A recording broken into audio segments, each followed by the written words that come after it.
The guy who restored historic homes and made them national treasures is about to have a stunning secret revealed.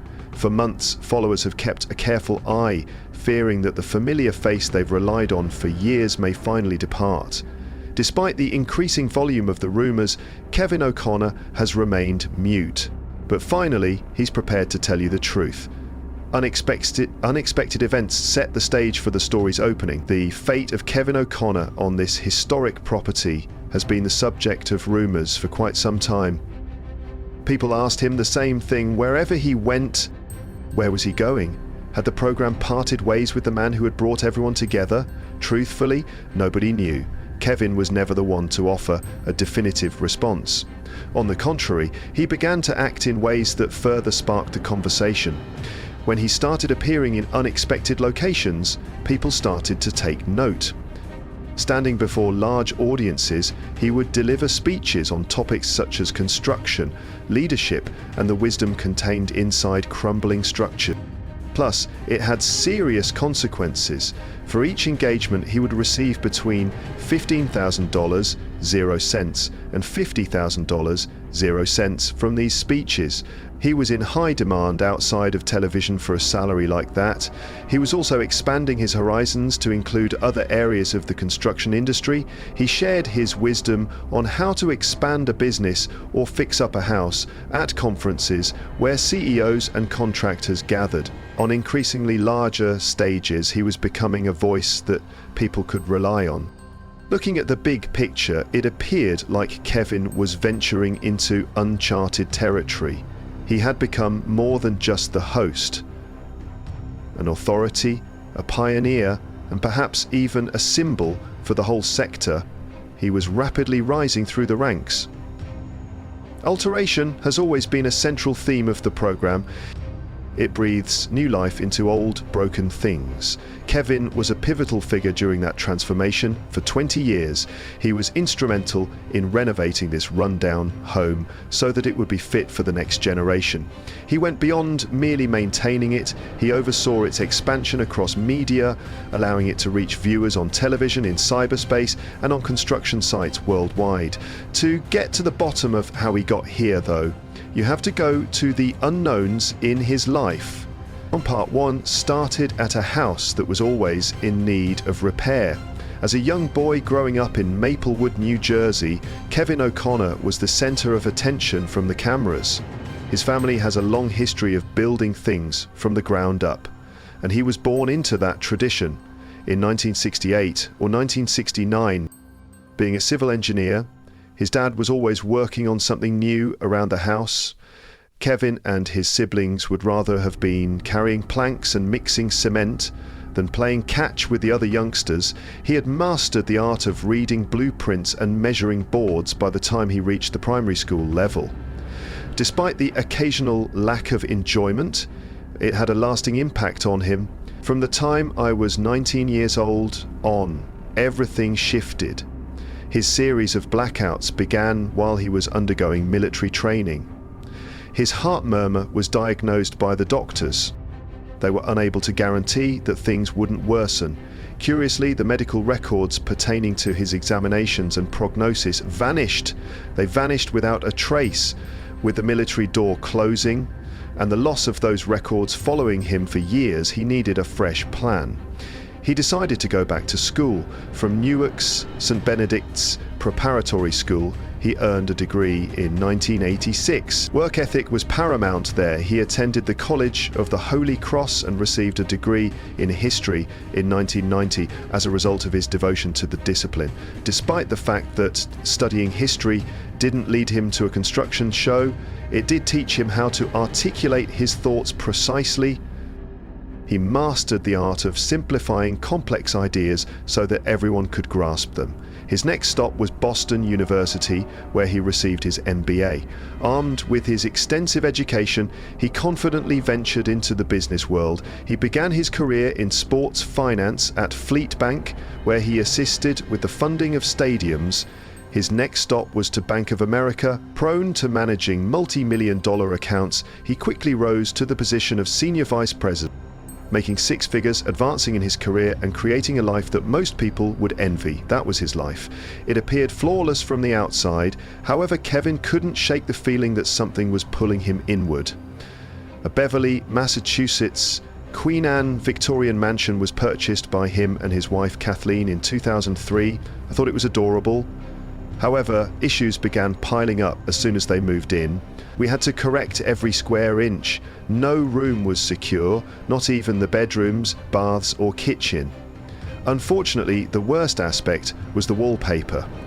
It had undergone numerous layers of painting. The experience was like attempting to remove concrete from walls. It hardly made a dent after all the hours of scraping and ripping. Last but not least, they wrote the crew at this abandoned house in the hopes that they could get a tip that would help them keep their sanity. Kevin was in the dark about the producers' plans to launch a spin-off series called Ask This Old House. The timing of his actions was impeccable. They were captivated by the email. However, he wasn't thrust into the spotlight by mere chance. Everyone else lacked Kevin's unique asset. The specialists were able to open up because of the genuine honesty of the questions asked. He mistook the crew's arrival at his Victorian home for a casual drop-in. Unbeknownst to him, it was in fact a test. As he worked, they recorded him and questioned him about the wallpaper issue that was driving him nuts. He persisted in inquiring even after the cameras had stopped recording. During lunch, he relentlessly pursued Tom Silver, constantly probing him with questions and concerns. Even before Tom could get a bite to eat, Kevin had another question. Sandy? They were keeping tabs on everything. They could tell he was genuine and not merely inquisitive. Like viewers who attempted DIY projects on their own, he was filled with awe and curiosity. Kevin felt like he'd had the most amazing day ever when filming ended. Because he was overjoyed, he wanted to pose for a picture with the crew. Telling them he would likely never see them again, he requested a memento to commemorate the occasion. But then, a life-altering call arrived just 3 weeks later. As he sat in his Bank of America office, the phone started ringing. Surprisingly, it was the people responsible for creating this historic home, not a client as he had assumed. They approached him with the idea of having him host both the original series and the spin-off. It seemed unbelievable to Kevin. It seemed like a joke to him. He was still uncertain whether this was real, even after he understood they were serious. He warned the bank manager that he might return in a year in case everything went wrong, but the producers were experts. 2 distinct and equally substantial host alterations had previously occurred. The show's initial presenter, Bob Vila, had a hand in making it popular, but his decisions had consequences. Bob Vila began in 1979 when nobody thought home improvement could make for good television. Under his guidance, this rundown mansion was transformed into a phenomenon that captivated audiences worldwide. Despite the show's success, Bob's salary remained low. His initial earnings per episode were a meager $200, 0 cents. He was still only making $800, 0 cents per episode, even after 10 years. He made less than some contractors do in a year while running the whole race. Home Depot, the show's primary sponsor, was at odds with Bob's massive endorsement contract with Rickle Home Centers. He was told by PBS that he could only choose one. Bob decided on the funds. No one from the producers even told him he was fired. A news release was the source from which his agent gleaned this information. Upon Bob's departure, Steve Thomas assumed control. He had changed, becoming more reserved and cautious for a period of 14 years. The year 1998 was even his Emmy year. However, he disappeared from the program in 2003. A brief message describing his desires to sail and ski instead of a farewell episode or grand send-off. Audience members were perplexed. When he departed, nobody understood why. The producers understood their next choice had to be exceptional, given all that history. Someone new, someone trustworthy, someone who could win over the fans and the original cast. That's the reason Kevin was contacted. It wasn't quite a red carpet welcome when she joined the show. The show's no-nonsense plumbing expert, Richard Trethewey, was waiting for him with a shovel. After spending years in bank executive suites, Kevin found himself excavating sewer line ditches. The absence of cameras rendered it unappealing. The actual labour, the kind that ached your hands, was this. That Kevin had taken over as host was of no concern to Richard. He was testing Kevin's mettle to see if he could manage the grime and perspiration of the work. Even the aches and pains were tests, and Richard wasn't the only one pulling the strings. Immediately, Tom Silver plunged Kevin into the sawing and measuring process. Kevin was not asked by him to act for the sake of the camera. He insisted on him doing the task seriously. Tom thought a host should have actual knowledge, not merely be able to read scripts. Kevin quickly realized that he had to put in the work to be accepted. After filming Wrapped, he devoted a lot of time to mastering the proper use of each equipment. He practiced measuring boards until he became second nature. Because they seen him falter, make a mistake, then try again, viewers felt sorry for him. Unexpected events occurred within the first year of his employment. Kevin received an Emmy nomination in 2004 for his work as a host of the Outstanding Service show. He was taken aback. Skeptics were as well. Standing next to seasoned hosts was this guy who had never done any kind of television work before. The reputations of Bob Vere and Steve Thomas had been cultivated over many years. Kevin accomplished everything in just one season. How genuine is he? Something about being open-minded and eager to learn rather than assuming the role of an expert really resonated. His Emmy nomination validated his role as the show's missing piece. However, Kevin felt a shift happening on the inside as well. Construction was just one of several topics he discovered he didn't enjoy discussing. To him, it was pure joy. He yearned to take up the hammer, lay the bricks, and experience the tangible rewards of his labor. Because of his attitude, he went from being a mere TV personality to a genuine collaborator with the professionals. He didn't just stand there, he walked right in. Kevin snatched a wrench as soon as Richard demonstrated how to run pipes. During Tom's window framing demonstration, Kevin assisted with the nailing of the boards.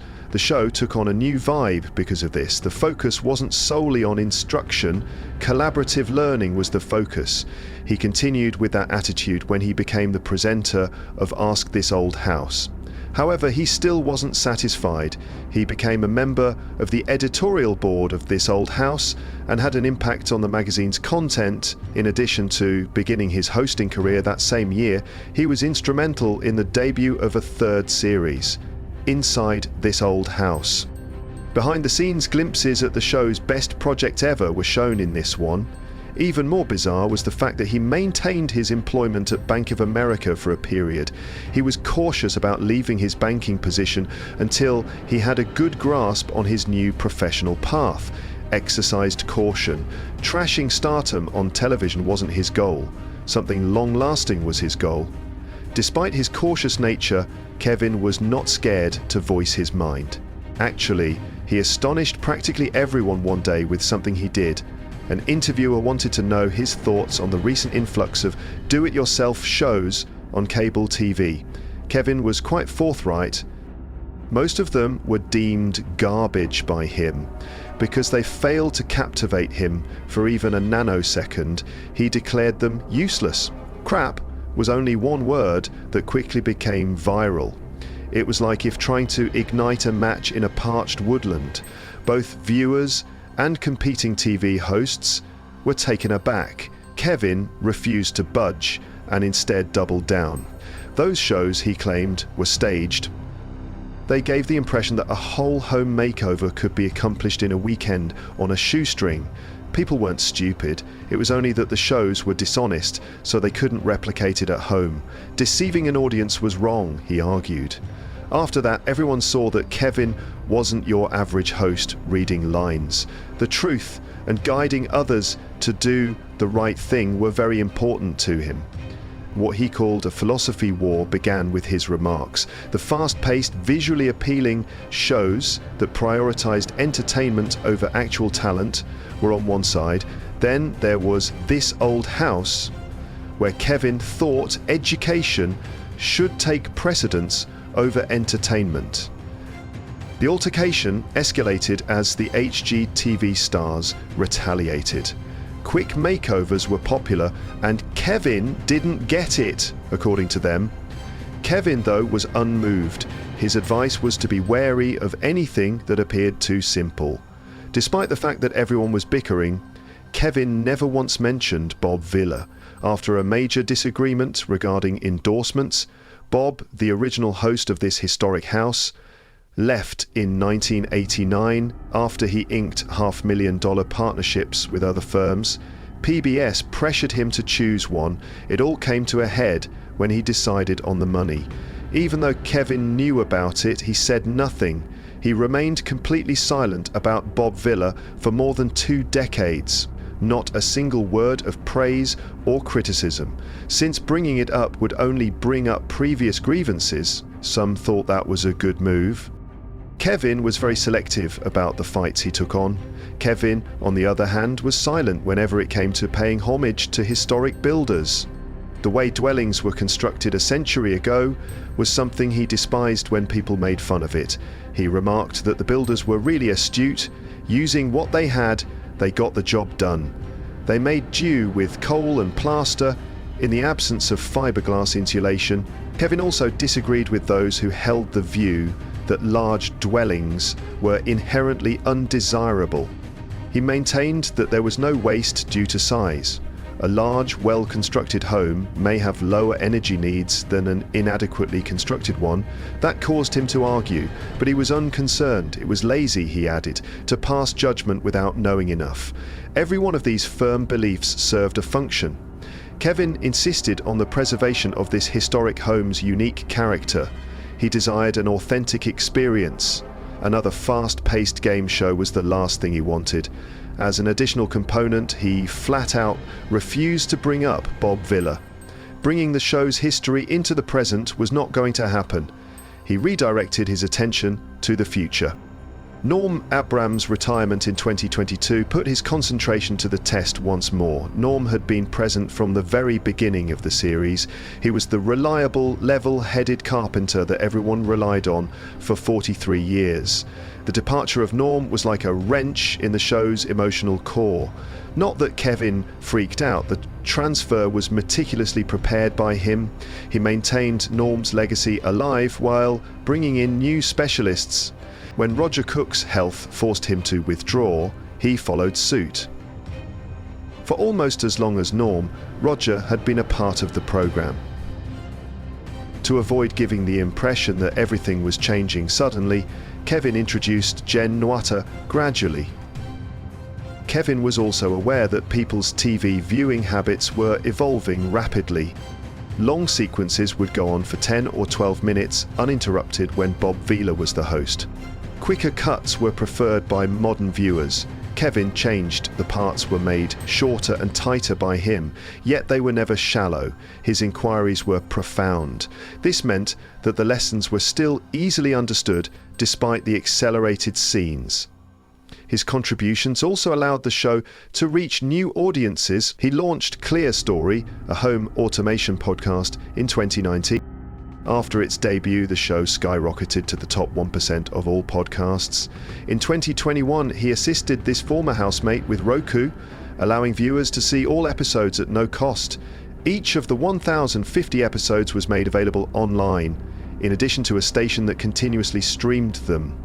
Together with his co-founder, he established this ancient toolbox, a tool rental service that allowed viewers to put what they learned into practice. While other shows died out, Kevin kept the show's original ethos alive while embracing new concepts, which allowed it to thrive. As an added bonus, it aided him in securing a solid financial future. Everyone was wondering how much money Kevin made in real terms. In the beginning, Bob Vila was making roughly $200, 0 cents every episode, whereas Kevin was making around $10,000, 0 cents. His hosting credits alone were worth millions, with more than 380 programs under his belt. And it wasn't all. He earned as much as $50,000, 0 cents every speaking engagement. He motivated thousands of individuals, educated businesses on construction's future, and spoke at major trade exhibitions. To add to that, he invested using his ex-banking expertise. He made about $1,500,000, 0 cents annually, and had stock holdings worth more than $5 million, 0 cents. The Queen Anne Victorian mansion that had brought him fame remained his permanent residence. You can't call that house a trophy. It demonstrated his continued faith in historic houses, meticulous craftsmanship, and doing things well. Even after all these years, admirers still couldn't help but wonder, is this the last house Kevin O'Connor will be visiting? The solution is this. Let me show you. Kevin has no intention of leaving the show due to boredom or exhaustion. The more speaking engagements he appeared at, the more the rumors began to circulate. Putting money into a podcast and starting a business, a few people thought he was about to bolt. Kevin, however, has stated that although he is enthusiastic about expanding his impact and attempting new things, he does not consider these endeavors to be substitutes for the program. Those are extensions. He went on to say that this mansion is still his home and that he enjoys nothing more than to stand in historic kitchens and wonder how the joists were executed in that particular manner. Every episode still manages to teach him something new, and he loves it. Even now, he thinks there are more stories to be told on the show. He wasn't trying to escape hosting when he took on new jobs. The objective was to get the message out there that quality construction is important. So Kevin isn't going anywhere, even if he's more busy than ever. Just more opportunities to educate and motivate people, that's all. He no longer needs to prioritize his work over television, since he has created something so robust. For that reason, Kevin O'Connor has no plans to leave, not even after 20 years. Standing in the sawdust, he is still prepared to pose another question. Fame and truth are not mutually exclusive. As Kevin O'Connor has demonstrated, you may live the life you want while still being true to yourself and teaching others what's really important. His life's narrative concludes, it's expanding project by project.